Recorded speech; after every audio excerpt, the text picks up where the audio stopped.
let's talk about the sports car market overall. Hmm. I know we're talking about you got sports cars, you got non-sports cars, you got gaming cars. Yeah.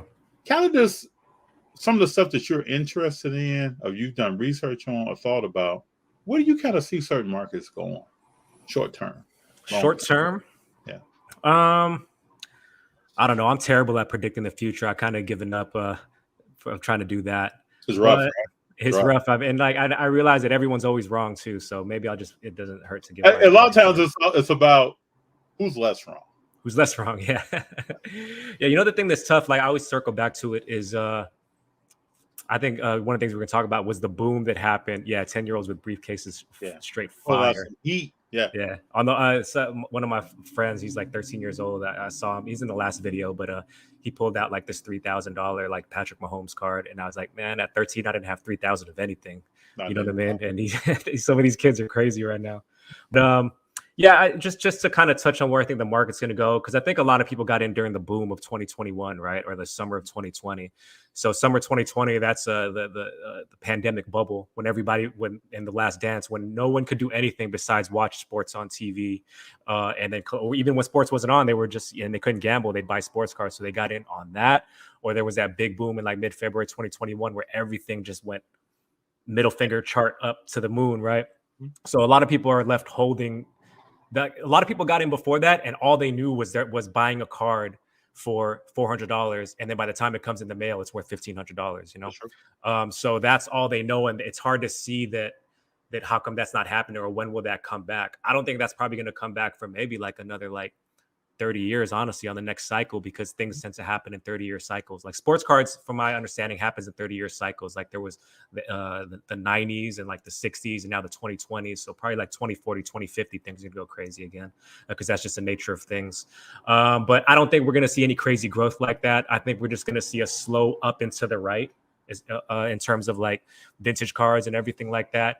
And I think just modern cars are just going to continue to take a beating. Like it's hard to survive with 30,000 PSA 10 Zion Williamsons or 30,000 PSA 10 Lucas, but and people for the modern people are going to start gravitating more towards they probably already have gravitated towards, but like the super short prints and like the high end and things like that. So you're not dealing with like 10,000 other comps out there, Mm-hmm.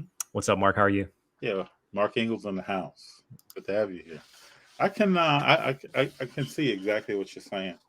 Like, what do you think? You have history in this. Like, you've been in like the past, like bubbles and whatnot. Like, what do you think is going to happen in the next 1 or 2 years here? I always tell people real short and sweet, right? You got to Yeah. find a legend. Yeah. There's only so many legends that come. Yep. We talk about a bunch of players. People speculate now on Ja. What player's going to do what? Yeah. We got to find a legend. That's hard, right? Yeah. Kobe was at one point in the playoffs as a second year player shooting airball. Yeah. And getting beat by the Houston Rockets with an old Charles Barkley, an old Scottie Pippen with back problems, and Akeem Olajuwon, and Clyde Drexler over there. So once you weed through, right, get through everything, and really find a legend, that's the person you roll with. Yeah. And up until when you find out, now that's going to be some B level, C level, D level players, right? They're exciting to talk about. ESPN's going to talk about them, but they're not legends, right? Like a LeBron James, right? The last 20 years, a lot of people think I'm hard on LeBron, but the last 20 years, he has been a legend. Yeah. There's no player like that. There's nobody doing anything like that. Right now, Steph Curry, very different. Yeah. Never seen anything like that. He changes the game. He plays with some swag. And what's cool about him is that he puts the work in to play like that. Right? He's putting up jump shot. His body has changed. You go back and look at Steph when he was first, second year. Looked like a kid. Yeah. Now he looks like a guy who has been in the weight room, controls his diet, and plays ball like nobody's business. As much as he's running on the court, even Reggie Miller, who was in excellent shape, Rip Hamilton, who was in excellent shape, they marvel at how this guy moves around. And then the third and fourth quarter, still in shape, still ready to rumble. Yeah. When you connect yourself with players like that and finding who they are, we could go over and talk about Tom Brady and several other people in football. Those are the people you latch on to. Your collection is probably a little bit different. Yeah. Even if you can find those cards early or realize who those players are or really analyze the game. Like for me, watching sports tells me a lot. Like just watching players and then having that Rolodex of players that you've seen in your lifetime, right? When I think of John Morant, I immediately think of Allen Iverson. Then the questions come to mind. And this is just one player. And I've talked about this before. Small guards catch hell in the NBA. Yeah. Historically, they do not do well. Right. They usually get hurt, have a problem.